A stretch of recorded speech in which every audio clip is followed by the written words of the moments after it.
देखिएगा भाभी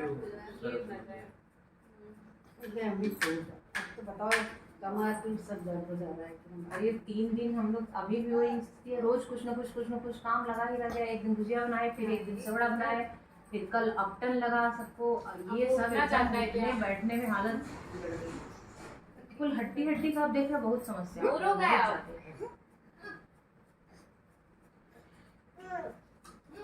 मुंह से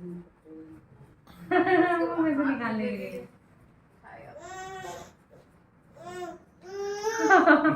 पापा मुंह में डाल लिए ना, नहीं दे रहे हैं, नहीं दे रहे हैं।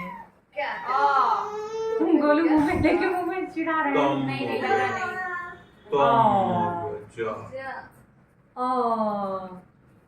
नहीं दिए,